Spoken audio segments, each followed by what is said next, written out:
భీమయ్య గోపనపల్లి. దండాలు దండాలు దండాలు అందరికీ. రండి, కొంచెము భారత చరిత్ర ఏమి చెప్తా ఉంటుంది, అది ఏమి చెప్తుంది, స్పర్ధాత్మక పరీక్షలు కాంపిటేటివ్ ఎగ్జామినేషన్స్కి మేము ప్రిపరేషన్ చేస్తాం. బీ పాజిటివ్ కోచింగ్ సెంటర్లో నేను ఒక 3.5 years ఎక్స్పీరియన్స్. మన Rajahmundry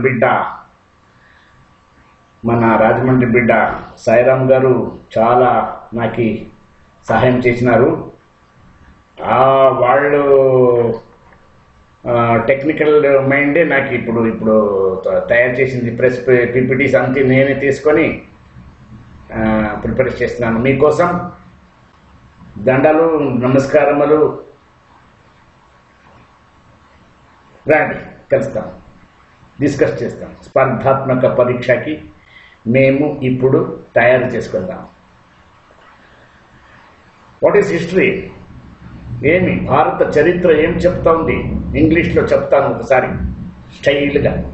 history, the branch of knowledge dealing with past events, a continuous systematic narrative of past events as relating to a particular people, country, period, person, etc.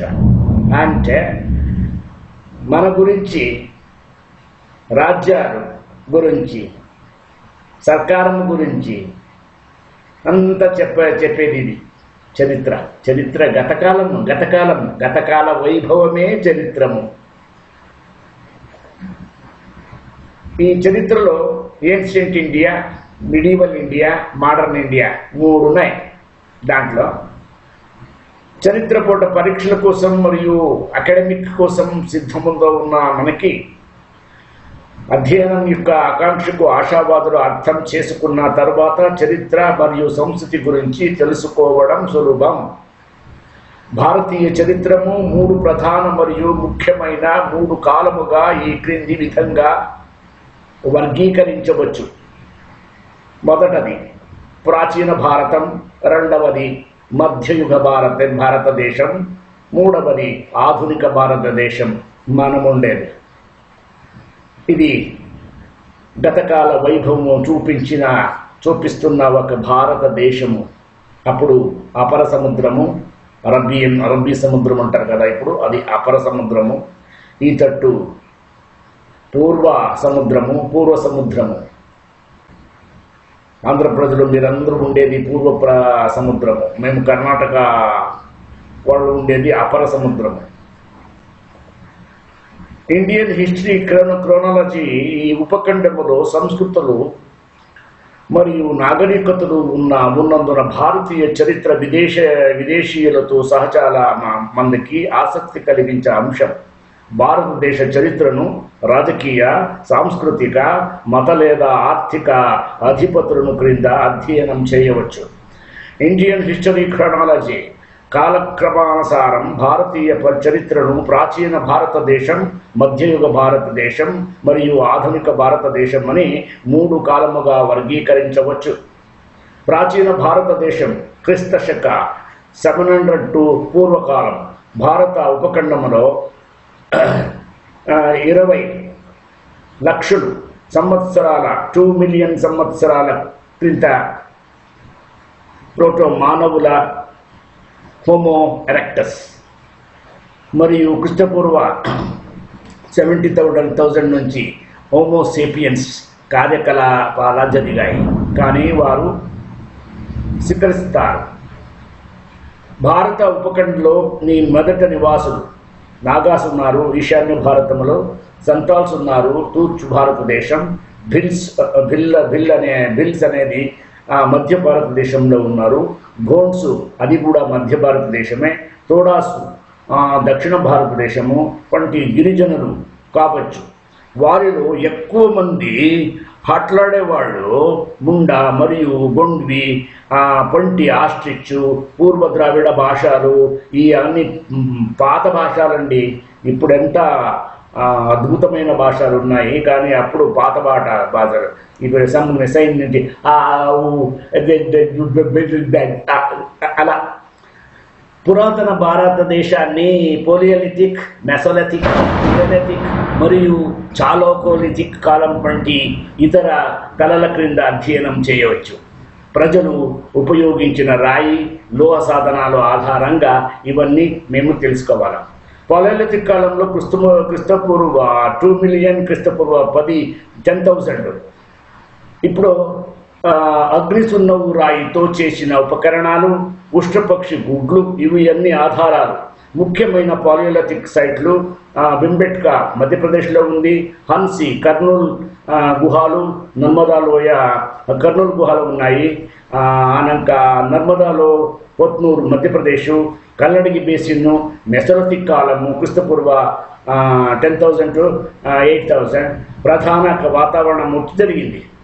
జంతువులు పెంపకం అంటే పశువులు పెంపకం ప్రారంభమైంది. గుజరాత్లోని బ్రహ్మగిరి, మైసూర్, నర్మదా, విన్యా మైక్రోలిథిక్లో కనుగొనబడ్డాయి. నియోలిథిక్ కాలము క్రిస్తపూర్వ 8,000 to 4,000. వ్యవసాయం ప్రారంభమైంది. అంతవరకు గడ్డ గెనసాలు ఇవన్నీ తినేది. ఆనంక చక్రం కనుగొనబడింది. చక్రం ఆనంక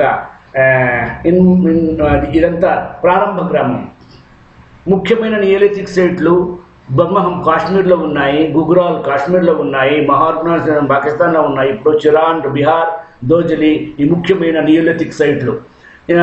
ఎక్కడున్నాయి మళ్ళీ కోల్బి యూపీ, అనకట్, హల్లూర్ ఏపీ, హల్గూర్ ఆంధ్రప్రదేశ్లో, పయంపల్లి ఆంధ్రప్రదేశ్లో, మాస్కి, కేడకల్, సుంగనాక్, కెల్లర్, ఉట్నూర్, తక్కలకోట ఇవన్నీ.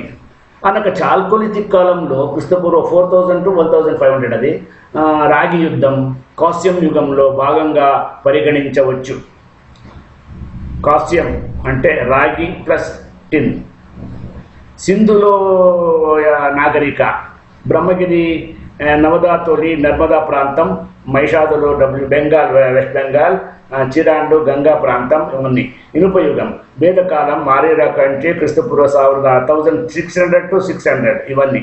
జైన మతం మరియు బౌద్ధ మతం ప్రారంభమైంది.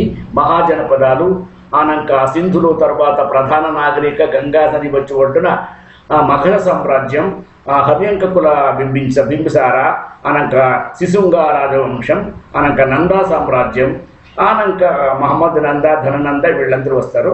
అనంక పర్షియస్, గ్రీకు అలెగ్జాండర్ 327 BC. అనంక మౌర్య సామ్రాజ్యము. మౌర్య సామ్రాజ్యంలో చంద్రగుప్త మౌర్య, బిందుసార, అశోక, అనంతరం సుంగా డైనాసిటీ వస్తుంది. ఇండో గ్రీకులు, పార్థియన్లు, కుషాన్లు. దక్షిణ భారత రాజ్యాల్లో చోళ, చేర, పాండ్యాలు. చూడండి, దక్షిణ భారత రాజ్యాల్లో రాజరాజ చోళ చాలా పెద్ద రాజవాడు. అనంక పాండ్యాలు, వీరపాండ్య కట్టబొమ్మన్ వీడు.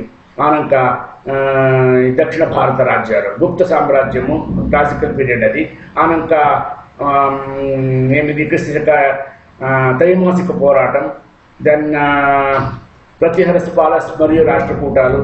మహమ్మద్ బిన్ కాసిం వాడి క్రిస్తశక 712 అండి. అనంక మహమ్మద్ గజ్నీ మహమ్మద్, ఘోరీ మహమ్మద్ దండయాత్ర చేశారు కదా, అవి పెద్దవండి. అవన్నీ సపరేట్గా చదువుదాం. మధ్యయుగ భారతదేశంలో దక్షిణ భారతదేశ రాజ్యాలు అనంక బహమనీ సుల్తానేట్స్, విజయనగర సామ్రాజ్యం. విజయనగర సామ్రాజ్యం అంటే ఆంధ్ర ప్రజలకు అందరికీ తెలుసండి. విజయనగర సామ్రాజ్యము అంత గొప్ప సామ్రాజ్యం. అది కృష్ణదేవరాయ నుంచి అడియా రామరాయ. అనంక ఢిల్లీ సుల్తానేట్స్, తుగ్లక్ సుల్తానేట్స్ రాజవంశం, సయ్యద్ రాజవంశము, లోధి రాజవంశము. ఇవన్నీ గొప్ప మొఘలులు.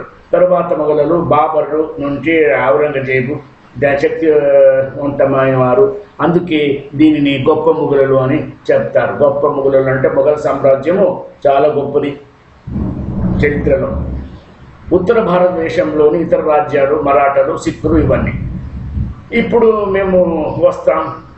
ఆధునిక భారతదేశం క్రిస్తశక 1857+ నుంచి భారత స్వాతంత్రం మొదటి యుద్ధం, first war of independence, Indian national Congress INC 1885, Muslim league ఏర్పాటు 1906, దెన్ సహకారేతర ఉద్యమం 1920, శాసనోల్లంఘన ఉద్యమం 1930, క్విట్ ఇండియా మూవ్మెంట్ ఉద్యమం 1942, భారత విభజన 1947, భారత రాజ్యాంగ అభివృద్ధి 1946, 1950, భారతదేశ ఆర్థిక అభివృద్ధి, అనేక యుద్ధాలు, ఇండియా పాక్ బంగ్లాదేశ్ ఏర్పాటు, భారతదేశం చైనా, ఇండో చైనా వార్స్ అన్ని యుద్ధాలు, దెన్ 1991 యొక్క కొత్త ఆర్థిక విధానం, ఆనంక ఇప్పుడు అణుయుగంలో ఉన్నాం మేము. అణు అంతరిక్ష మరియు రక్షణ అభివృద్ధి అది చూస్తూ ఉన్నాం ఇప్పుడు.